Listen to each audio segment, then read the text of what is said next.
Hey everybody, and welcome back to COVID Chats. It is Monday, June 1st here in New York City. This episode was filmed this past Friday, so the clip you will see on Facebook and LinkedIn may seem a little outdated already based on everything that happened this weekend with all the mass protests and the rioting in parts and then the looting in parts and all the violence, all in the name of somewhat, not all in the name of, partially in the name of George Floyd, others just acting as they will. But this is a great episode, regardless of some of the social fracturing that is going on. The pandemic still continues. I had thoughts about sort of ending the program, as I mentioned in this episode. I think the emotion of it has started to wane for people as it has become the new normal. But still, it's still important to have these discussions about how the world has changed, how the world will continue to change in light of it. Just because it's not, as popular a topic to talk about. I think it's still important for documentation's sake and, for my own sake to have these kinds of conversations and just talk to people regularly as someone who's living alone. I think that's been sort of a saving grace at different points. So yeah, I will continue to keep the program going for the time being, sort of try to think about how I can retool it a little bit to address other things, but still going to have the focus be on the pandemic and people's lives, because I think we all still need to hear people's stories, and I think it's important. At least that's how I view it. But I'll be putting out a feedback survey in the coming days, so please fill that out with thoughts on the program, maybe what you would like to see, what's been beneficial for you, what maybe hasn't, how it can be improved, what not. I value people's input. I won't make you put your name. It can be anonymous. Just write something. Let me know how you feel. Today's guest is Jonathon Pierce. Now, Jonathon has been working with AEPi, Alpha Epsilon Pi, for the past 30 years. He was given the Order of the Lion in 2018, which is the highest honor AEPi can bestow. Today, in his professional role, Jonathon helps manage AEPi's communications operations and continues to serve as a volunteer, working with local chapters in Upstate New York and volunteering on several AEPi boards and committees. It was a very in-depth conversation. The first half of it really centers on Rush, what it will look like in the fall, new member programs perhaps. We talk about dues and the cost of that, and maybe if it will be reduced, and Zoom Rush and things of that nature. And then towards the end, there's a brief period where we talk about George Floyd and social justice and maybe what the AEPi community can do with its vast network to try to make a difference. And then sort of close out with, fraternities being under attack already before all of this was going on, and maybe how he sees them coping with it, and if the problems have gotten worse or if they've gotten better, what to make of it per se. So I think it was a meaningful discussion, a good one to have, certainly with someone who's incredibly knowledgeable about the fraternity and about fraternity life and, its benefits where a lot of people might not see them. So thank you, Jonathon, for being on the program. I really appreciate it. And without further ado, here it is, episode 35 of COVID Chats.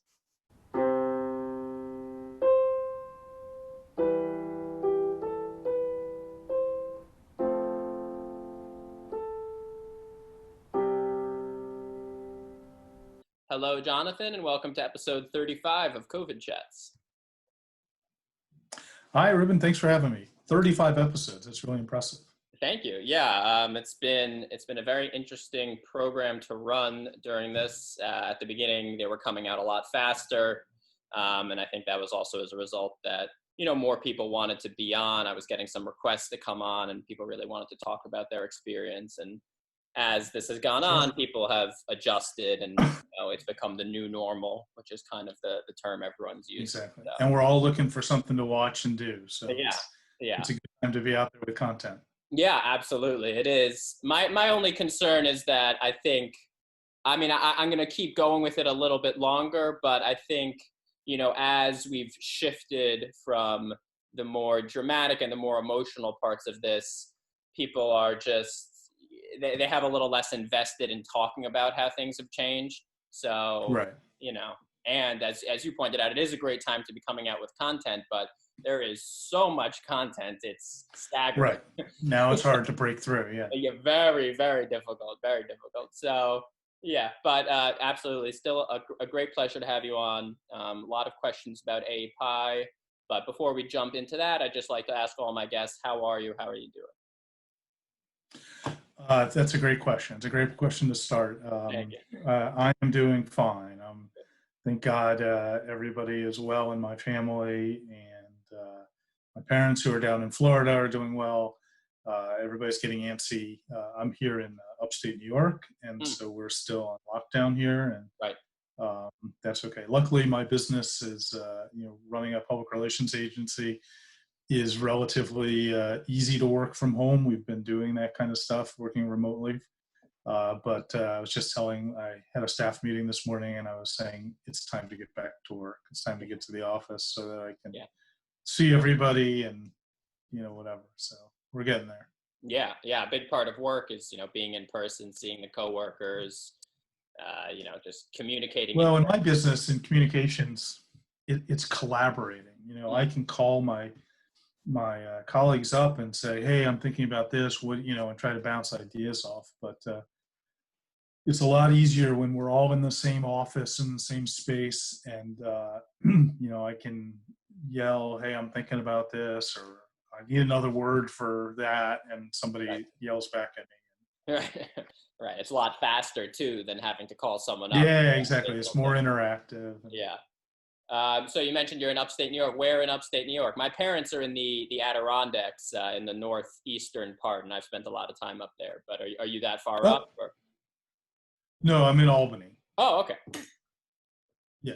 Nice there. So you've probably driven through Albany. Yeah, I've driven through Albany. I haven't really stopped too much in the actual city, but yeah, right. It's actually not the Chamber of Commerce slogan, Albany you've driven through, but yeah. I like that. So, of course, you spent many years in the AEPi community, part of the reason I've had you on here, whether it be as an undergrad or as a chapter consultant. And recently you've been working with chapters in upstate New York. And I'm wondering, what's it been like for these chapters in the northern parts of New York as things sort of begin to reopen? And have they been trying to get together this summer to plan for the school year? Well, let me tell you, give you a little bit more background too. And tell you, so I worked for AEPi for a couple of years, and then I moved. I actually was with our offices when we moved from Omaha to Indianapolis to our new headquarters. What I still consider our new headquarters building is now 30 years old, and and then I was a volunteer. I came up through our volunteer ranks and eventually became our Supreme Master International President. And today, I still work as a volunteer, work with chapters and work on different boards with fraternity, but I also manage AEPi's communications. So I have a pretty good idea of what's going on all over AEPi, as well as what's happening here. Chapters, it was so sudden that, I was just talking a couple weeks ago with the executive board at SUNY Albany, or University at Albany. And, they, one day they were getting ready for an event, and then, within 3 or 4 days, they had packed up all their stuff and they're home. And so adjusting to that took a little while. But the really great thing is that with technology today, being able to do things like this and Zoom, I was able to sit in on their e-board meeting or have a quick chat with them to see how they're doing and what I can do to help. And right. So sometimes when there's events like this in the world, we have to reinvent the way that we do business. Certainly, you see people in the business world, my other hat, but in the fraternity world as well. I mean, the truth is, I could have been doing Zoom meetings with their executive board for the last 5 years. Right. but because it just wasn't the way we did things, that I never did it. And now I'm like, oh, why would I ever, go back to, not that I don't mind, I would love to be able to be in a room with the guys, but I could do these meetings with, the chapters at UCLA or whatever. And anyway, yeah. Exactly. And honestly, we never thought about that. We never really wasn't in the model of how we interacted with our undergraduates. And that's something that we're realizing, that whenever things go back to more normal or whatever, this will always be a part of the way that we interact with people moving forward. Totally. So it's something good that came out of it. Yeah, definitely. It's definitely shifted that dramatically. I mean, we were talking before the program began about how, chapter communications pre-internet were a lot more difficult, or even at the beginning of the internet with sort of limited email, but it was really writing a lot of letters, putting them in, sending them out using the post service. Right. Waiting 3 days for them to get it, and then, or whatever. So, yeah. Right. And not even knowing if they received it and having to wait until you got it back. Exactly. So that's a big benefit. So going back to sort of that original part of the question, are chapters in upstate New York, have they been, I mean, I'm sure they've been doing Zoom things, but what are they thinking about in terms, of the fall? Or, I remember when I was an undergraduate, we did some e-board retreats, either over the summers or over winter breaks, and we got together and planned. Have they been trying to do that in smaller groups, maybe socially distant, or what's that thinking? So we do, what we're finding now, what we're trying to do with our chapters, both me as a volunteer, but also through AEPi International, is we're spending a lot of time with our chapters just on planning. And again, this is stuff that maybe we weren't able to do, quite frankly, as efficiently as we're doing today, because we're setting this up. So chapters, almost every chapter is having e-board retreats, and somebody from AEPi International is a part of that and helping to manage it. Sometimes, we step back and let the chapters do it, but we're working on part of it. I'll give you a great example. For many, many years, we've tried to get our undergraduate chapters to make sure that their budget was done appropriately and done well, and we've just never gotten there. Some chapters were better than others. We never really had time or the means to manage that. But now this summer, we're working every day, every evening with different chapters. Let's develop a budget together. Let's see it. Let's prove. Not that we want to micromanage their budget, but we want to make sure that they have a budget, and that the exchequer or treasurer in AEPi understands how to develop a budget. Absolutely. Again, that's something that probably didn't have we had not thought to be able to do that in the past. And now we have people that work for AEPi on our professional staff out of Indianapolis, who that's what they do all day, is they talk to chapter exchequers and treasurers about developing budgets. And our chapters will be better off for it moving forward. So a lot of planning over the summer, a lot of contingency planning, because even though a lot of schools have started to announce what their plans are for the fall, they're still very much up in the air. Right. In terms of what's going to happen with fraternities and social gatherings and things like that. Yeah. And everybody who's every university or college that's come out with a plan has really no idea how they're going to implement it, and it's all over the place. So I'll give you a great example. Here in upstate New York, Syracuse University announced that they're going to go back to school early, like 1 or 2 weeks earlier than they normally would, maybe middle of August, and go through skip fall break, not have a fall break, which is good because you don't want to send students home, right, then back, right. And then and try to end the semester before Thanksgiving, right around Thanksgiving, so that there's none of that. Other schools have said we're going to end in-person classes by Thanksgiving if there's this second wave of the pandemic, right. And then go to online classes for finals and things like that. Syracuse is trying to end everything but 35 miles down the road at Ithaca College, they're doing the exact opposite. They're going back later, right, later in August or early September, and then coming back and staying in school until through Thanksgiving and beyond. That may change, but it just shows that there's no right or wrong answer. You have to have some justification from the college's point of view why we're doing it this way. Right. Syracuse and Ithaca have essentially the same kind of student body, demographically, geographically, and that kind of thing. So it doesn't make sense that they would have almost opposite views on how to run their fall semester. Yeah. But I can't tell you which one's right, and I probably will never be able to tell you which one's right or which one's wrong. So we're making this up as we go along. I guess the only way to know which one's right and which one's wrong will be to see sort of how many new cases occur at these different universities and things. Yeah, and there's so many variables there too. So it's hard to say. I mean, the starting later certainly makes sense to me as, just trying to wait this thing out a little bit longer. The starting earlier, I don't necessarily completely understand.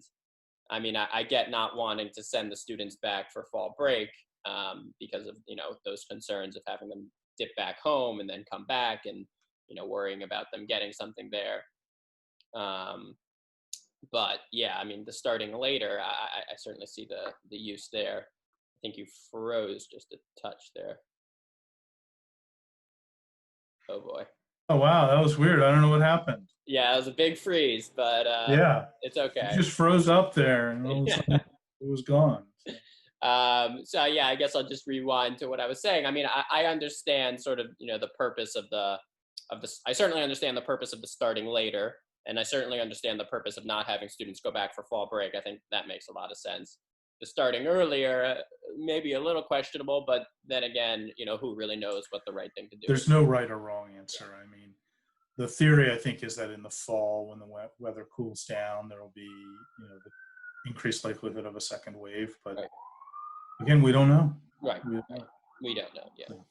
So what do you think about rush for the fall? Should schools be encouraged, sort of regardless of what happens, to do a Zoom rush, or is that just going to be dependent on whether the schools are online or in person or partially online? So again, this is evolving and literally on a day-to-day basis, sometimes several times within the day. The first thing is that if students are back on campus, we all need to be, whether it's administrators in higher education, people running fraternities, volunteers, others, about reality. I mean, the reality is that if students are back on campus, they are going to want to gather in some groups for events.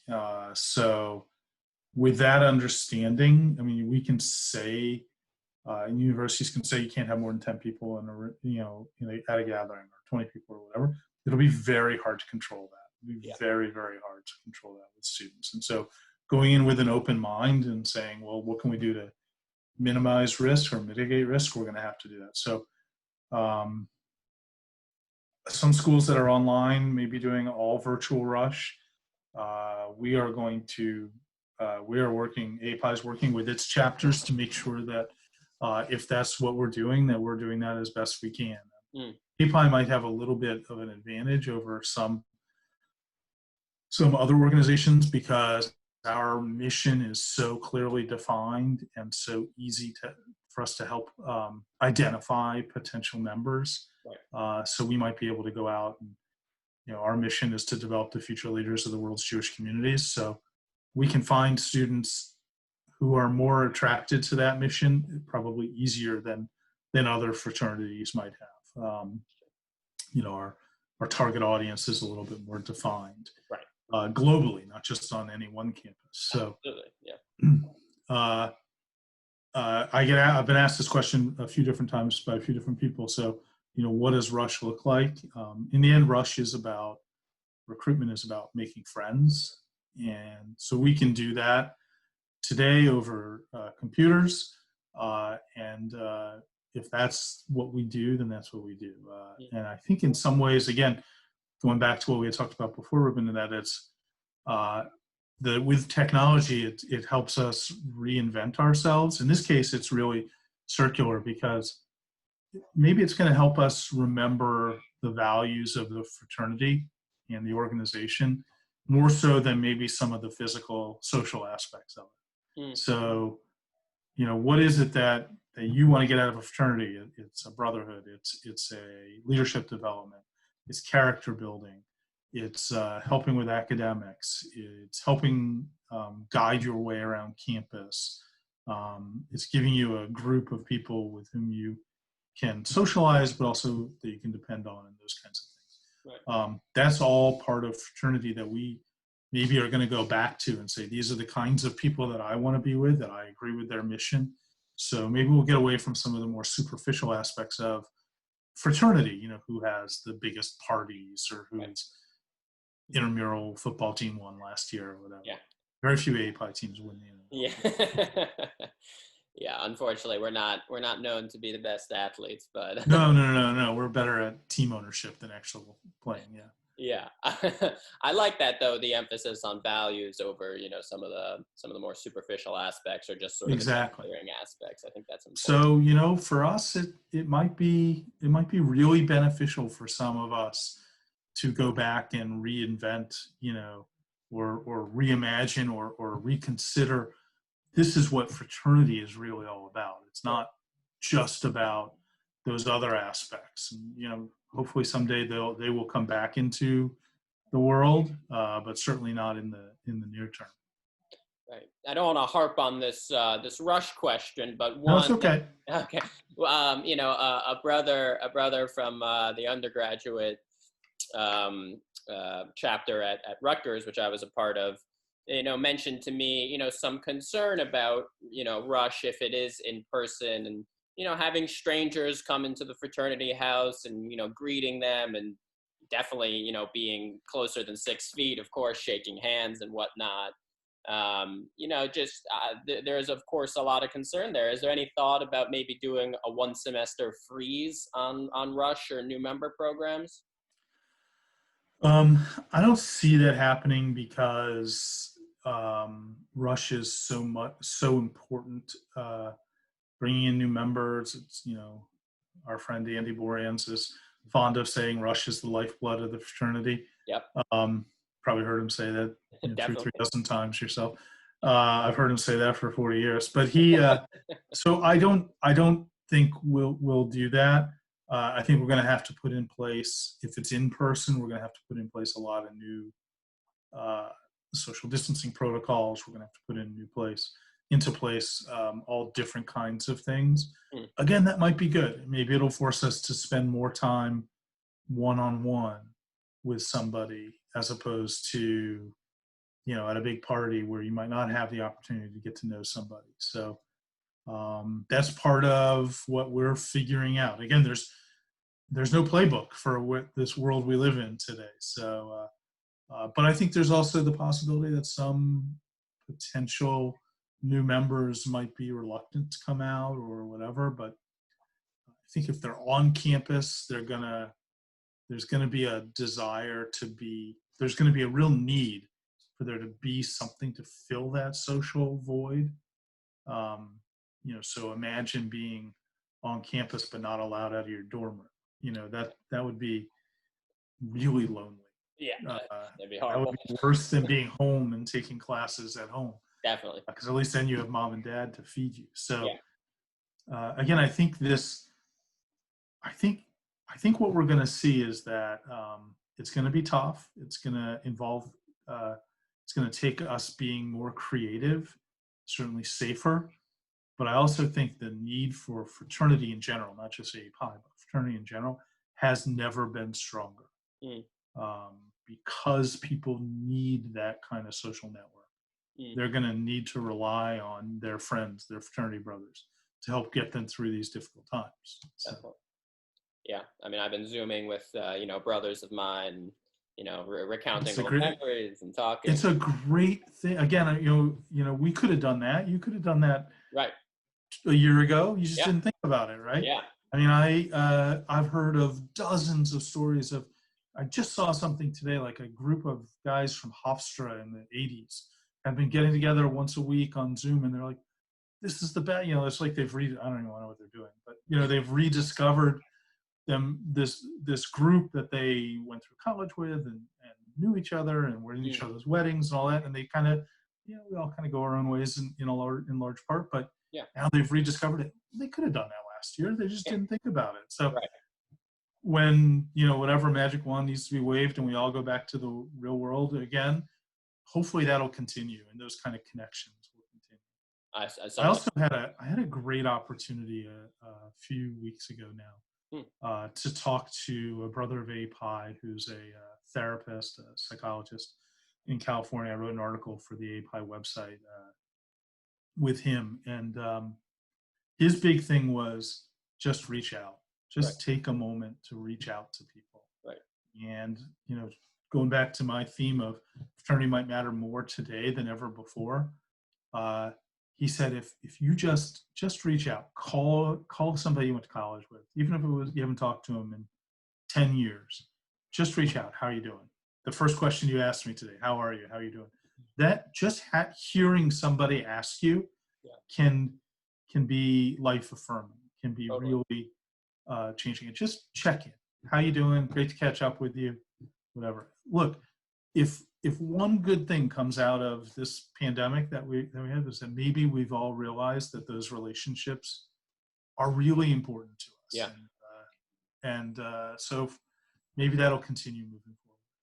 Yeah, I certainly hope so. I think that point is really critical. I think, we live in very connected times, but also in some of the most lonely times. And I think a lot of people feel very isolated. So yeah, just reaching out, saying how are you goes a long way. Yeah, and it's great fun. I mean, it's unbelievable to catch up with guys that I went to college with in the '80s that I haven't, whatever, I see them on Facebook or whatever every once in a while. But it's great to just talk to them and touch base with them and hear how they're doing. I called my old roommate the other day, and we talked. I do talk to him somewhat regularly, but normally with an agenda, I need this, or can you help me with this, or we're raising money for the chapter, or whatever it was. And now I called him to just want to see how you're doing, and it was great. So it's so important. I mean, the friends and family, it's truly shown us that these are just the most important things in life, along with your health. And again, and fraternity, and that's where we're coming back to what are the things that really matter to you. Yeah.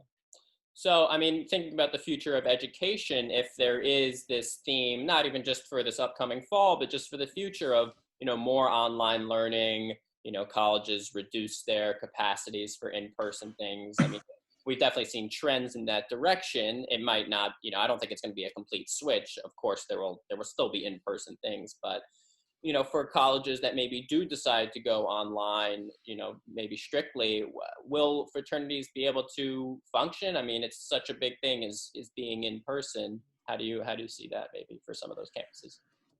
So, I think first there's two answers to that question, or two parts to it. The first is how does this impact higher education in the long run? Right. And one of the trends that we're seeing today is that at least some schools are already reporting up to 20% of their entering freshman class opting out of enrollment and taking a gap year. Yeah. If I was a high school senior today and I just got accepted to Vanderbilt or to, school or to wherever, to Rutgers or whatever, and I was looking at possibly a semester of virtual learning and not having, being at mom and dad's house and whatever, maybe I would take a semester off or a year off and see how things are doing in the fall of 2021. That could have a dramatic impact on colleges and universities in the United States and throughout the world, but certainly here in North America, because there'll be fewer students coming through. What happens to those students? I mean, they're not all going to go, wait tables at Applebee's. They might end up going to community college. I mean, or whatever. So again, if you're taking classes online, why not do them at the community college as opposed to paying tuition to whatever, to Rutgers? Yeah. Why not go to Nassau County Community College and pay tuition there for a year or two and then transfer? So I think I'm pretty sure the people at Rutgers, the administration, wouldn't want to hear me say that, but I think that could have a really changing, really big impact on colleges, because that could be the kind of thing that we see for for years and years, decades to come. I mean, this could be the generational shift in the way that we conceive of higher education moving forward. So one of the things that AEPi still believes that our mission is important for those students. So we've looked at how do we incorporate our brand of fraternity into that model, if that's where things are going. So maybe it's developing chapters within cities as opposed to campus-based. I like that. So, if you're from Albany, New York, I grew up in Cincinnati, but if you're from Albany, New York, and we're going to Syracuse, but you decide to take a year off, you could still join AEPi in Albany, the city of Albany. That's cool. And then when you so you still get the things that are important, leadership development, the brotherhood, and all that kind of training. And then maybe you move on to other aspects, move on to your campuses and you join the chapters on those campuses or in those cities. So, that's a completely different model of the way that we run fraternities. It's more like some of the traditionally African-American fraternities run their alumni programs, or it's more like a B'nai B'rith Lodge kind of situation. Sure. So we're looking into that at AEPi, looking into how do we remain relevant, how do we remain integral in the development of young Jewish men. So so universities are changing, and so are fraternities as we go through that.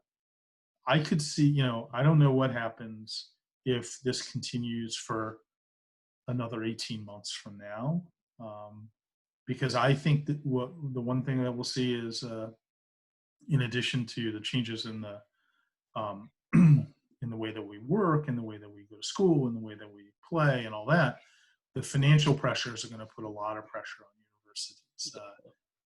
And so again, where we're seeing that 20% up to 20% decrease in the entering freshman class, at least some of that is because mom and dad aren't able to afford it, this year. We need to rethink, instead of sending you to school A, we're going to have to send you to school B, or or whatever. So right now that's all up in the air, but that may mean that more state schools grow in popularity, even regional campuses at state schools. So all three of my kids have gone to Ohio State. My son was a AEPi brother at Ohio State as well. Ooh. And he had to under penalty of death. But I could see more students going to the Ohio State regional campuses and then transferring into Columbus or something like that, simply because it's more affordable and the value is there. I could see, quite frankly, a lot of colleges and universities going out of business over time. So hopefully that's not the case. Hopefully things get better. Right. Thinking about that cost, though, is there any thought of maybe reducing dues a bit, reducing the amount that national takes? I mean, I know that was a big sticking point for a lot of brothers. I mean, certainly we understood why nationals had to take the dues it did, but is there any thought about reducing dues a little bit? Well, there are a few different components of what an undergraduate might call dues. Okay, so in big picture, the biggest part of what an undergraduate pays to be in AEPi or any other national fraternity is insurance. Insuring fraternities is an expensive proposition, as you might imagine. Yeah. So when our chapter brothers pay for dues, the biggest part of that goes to us paying insurance. We pay for every person. We make those payments in the fall, and then we charge our chapters over the course of the year for the number of brothers in it. Chapters that are operating virtually or whatever, they will obviously have less risk, and their insurance rates, we believe, should go down. That will be a huge impact on what undergraduates pay to AEPi National or International. We don't know what that's going to be yet, because the insurance company is also trying to keep all the balls in the air right now. Right. And they have to pay for stuff. And so and we don't know how we even manage that, where some schools might be all virtual, others may not, so we're going to have to figure that out over the summer. Again, there's no playbook. So that's the biggest part of it. The smallest part of what we pay for dues, or one of the smallest parts, what an undergraduate pays for dues, goes to paying for AEPi National, for us to provide services to our undergraduates. That's not changing. It's not going up this year. I don't have the exact figure of what it is. It's really small. It's not a significant amount of money. Look, every bit, when you're a college student, every bit of money is significant. I understand that, but it's not the big dollar thing. The biggest, again, is insurance. But what we're trying to do is offer more services to our undergraduates. So through things like AEPi Connect, which is aepi.org/connect, we're providing undergraduate chapters with amazing programs. Everything. I sat in on a seminar just because I was interested in hearing it 2 nights ago that Kyle Whitlock, one of our staff members, provided to undergraduates, but I was interested in talking about how to manage disputes within chapters, disagreements, and that kind of stuff. Sure. It was great. I really got a lot out of it, and I'm not that target audience. I'm 55 years old. I'm, almost 40 years older than the people that I was aimed at. I learned a lot. Yeah. But at the same time, we're doing unbelievable seminars with famous alumni, with talking about issues. We had a session last night with Howard Dworkin, who's the CEO of a company called Debt.com, talking about debt, student debt, and other debt, and how to get out of it, and how to manage that. And, we've had financial planners on, we've had professionals on talking about their profession. So again, if anything, we've upped our game, and we're offering more services to our undergraduates and alumni today than we ever did before. So the dues part of what we're paying, what undergraduates pay, is going to keeping all that stuff going. So, right. Yeah. No, I've seen some of that programming. Biggest part is going to be insurance, and we're up in the air on that. Right. As that makes sense. I mean, everything is up in the air. It can be very difficult to pinpoint a number. Oh my God, yeah. Just in the time we've been talking, I've probably gotten 20 emails about different AEPi things, and everything's changed again. So that's wild. I like the idea of city-based fraternities, especially for maybe people who aren't even undergraduates, for sort of the quote-unquote alumni population. I think it would be nice to have, a little more of a structure there, because, there are some nice alumni events and networking and happy hours, but having an actual sort of chapter of sorts could be a cool idea.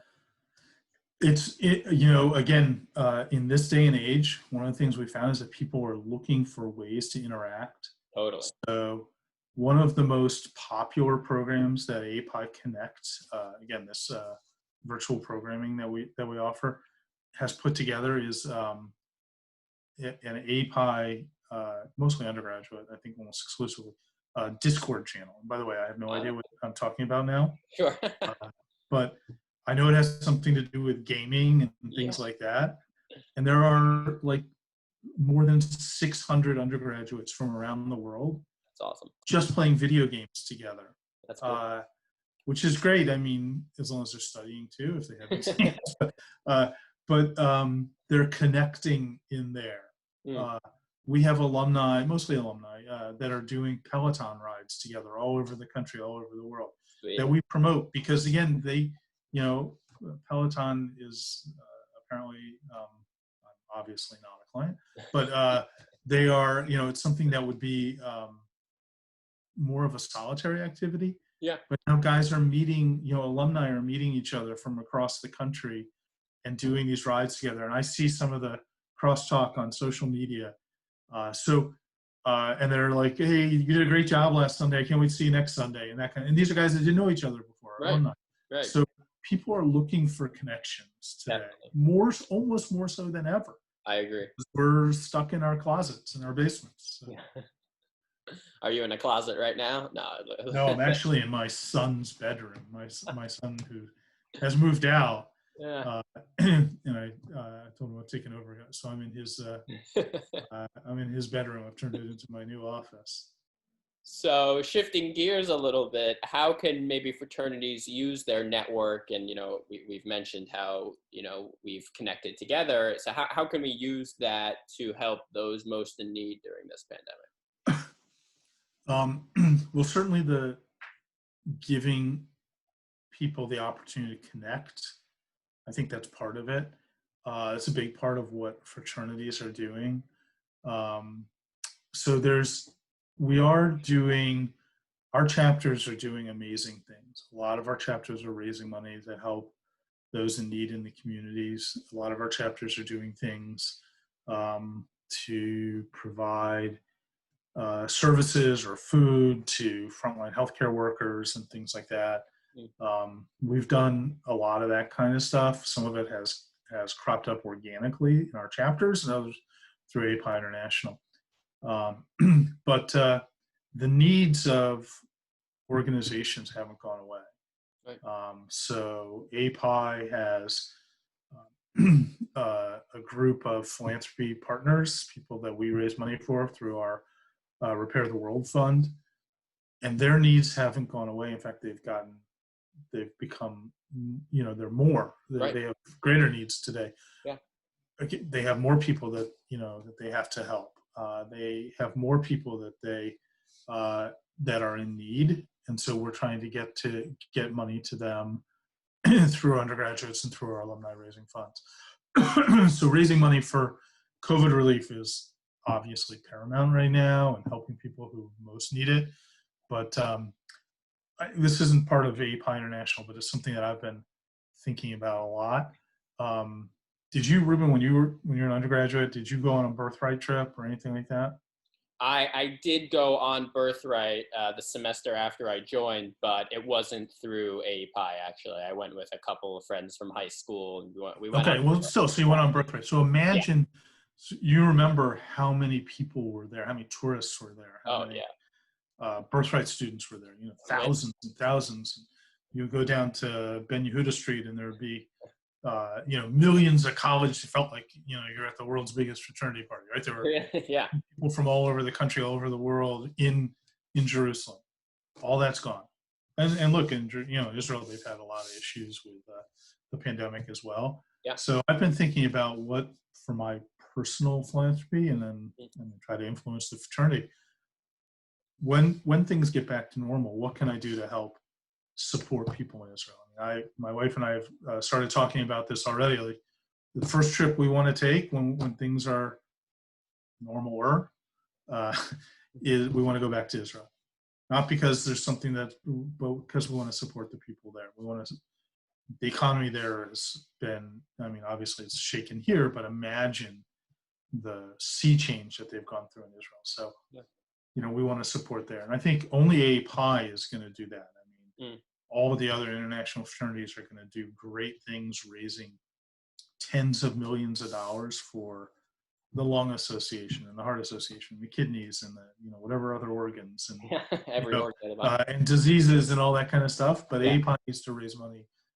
Only AEPi is going to raise money to help Jewish causes, to help Israeli causes, and their needs are still unmet, and the gap is growing. So we want to give back to those organizations. As we should. Right. Maybe it's a little bit of a curveball, but what do you think we can do as AEPi brothers to help in sort of non-pandemic related crises?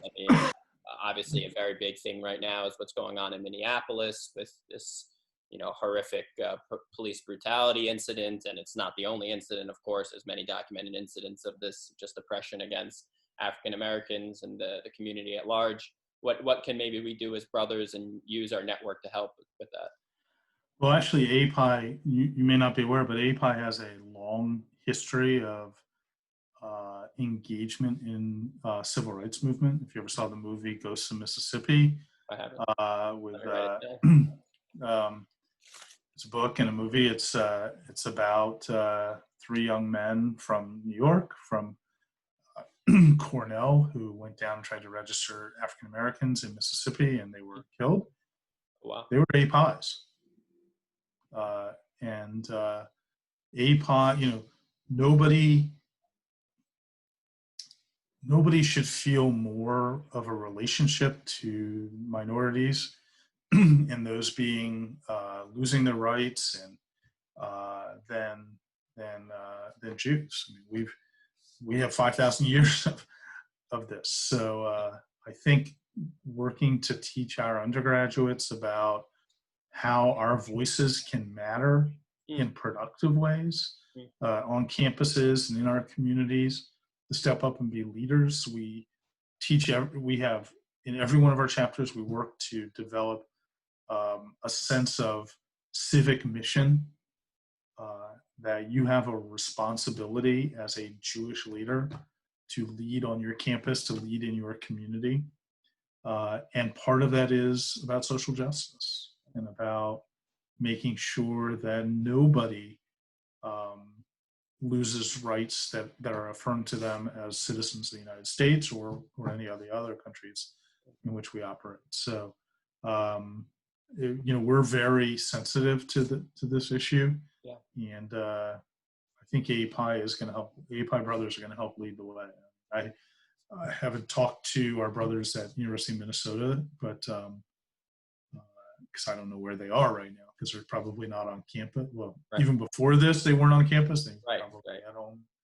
But I think AEPi brothers are going to respond really well to this and to this mission of educating their communities about the role of Jewish leadership in social justice issues. Yeah.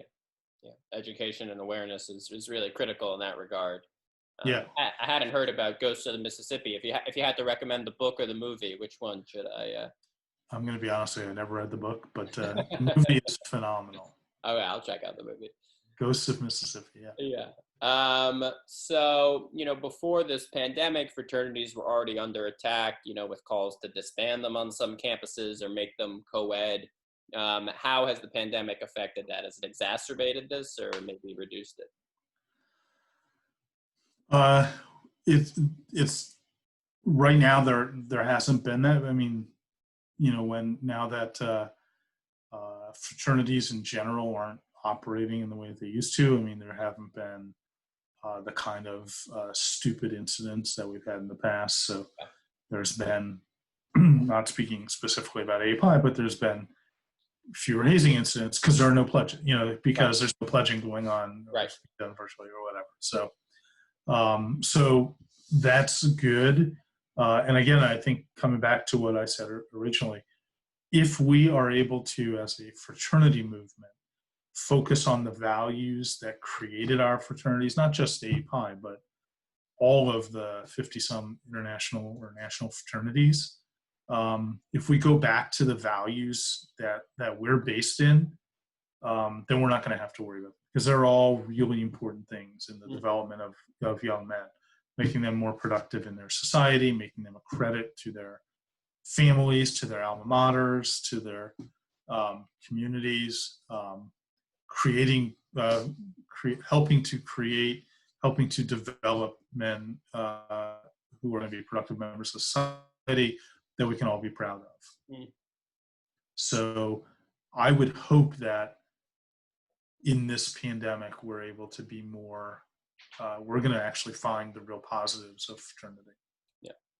I think we sort of have a bit with these sort of Zoom calls with other brothers and the connection, AEPi Connect and things like that. Exactly. Something that I thought about while we were talking is there anything from the playbook, of the previous pandemic of, I believe it was 1918, that has been recorded? I mean, AEPi was only, I think, a couple of years old at that point. Yeah, just starting out. Yeah, just started out. But yeah, is there anything from that was recorded or thought about? Amazingly, that was a little before my time. So I'm not aware of anything. Sure. I'm not aware of anything with that. I can tell you that over the course of AEPi's history, when there have been people in need, specifically when the Jewish community has been in need. After World War II, there's a little known story. AEPi houses on the East Coast were opened up to accept Jewish refugees. And a lot of Jewish refugees out of concentration camps spent their first few weeks in the AEPi houses at places like Penn and I can't think of the other houses up and down the East Coast as they came over. I know Penn was one of them because I talked to one of the brothers, one of the former executive director of the fraternity, George Toll, who was the executive director before Sid Dunn back in the 40s and 50s, I believe. He knew this story. So AEPi's responded. AEPi brothers, when Israel was under attack and when Israel declared its independence, AEPi brothers were among the first to rally to bring aid to people in Israel. We have a tradition of stepping up when needed, and maybe AEPi is going to figure out the vaccine to coronavirus. I mean, that would be a nice story. Maybe. I believe the man who invented the vaccine for polio was a Jew, right? Mr. Salk. He was. That's right. Yeah, that's right. So we'll have to hope there. So I don't think he was an AEPi though. I have to look into that. Yeah, I don't. We can initiate him posthumously. I checked on the notable alumni. I didn't see. Yeah, I don't think he's on there. Yeah. So rounding out here, and this doesn't have to be AEPi related, but I like to end my COVID chats with this. What are maybe a few things you can't wait to do again? I know you mentioned travel to Israel. Yeah, I really, I'll tell you, the first two that come to mind, for me, I mean, it should be to go to the gym, because I've put on you've heard of the freshman 15? Yeah. I put on my COVID-19. So it should be that. It's probably not. One is to travel. My wife and I enjoy traveling, seeing other cultures, seeing other places, going to the beach or whatever, and we're just not going to do that for some time. And this is going to sound really schmaltzy, but my closest friends are AEPi brothers, and I can't wait to see them and give them a hug. We talk on the phone. Yeah. I see him on Zoom. But I actually have to go. I may see one of them from across a boardroom, but not be able to have to stay socially distant. And there are some of us that are really hurting. Yeah. And I think we need each other, and I really can't wait to see them. Hopefully it's at convention 2021. Right. And we're able to give each other a hug and maybe make things a little bit better for both of us. Yeah, no, I think that's a beautiful thing. Not too schmaltzy. I mean. Okay, that's good. I didn't got a little misty there for a second. Yeah, as you should. It's a misty time. I think we really need real human connection. I mean, we're creatures who like to touch each other, like to be in contact with each other. I've been living alone for 2 months, so I've definitely felt it. Yeah, exactly. Well, Jonathan, I really thank you for coming on the program. I really appreciate all the information you provided. My pleasure. Thanks for doing this. I hope we're able to see each other in person soon, and we'll all get through this together. Me too. Absolutely. I wish you a good Shabbos and a good Shavuot. Hope all is well with you. And Chag Sameach. Chag Sameach. Continue to stay safe. Thanks. You too. Bye-bye. Bye-bye.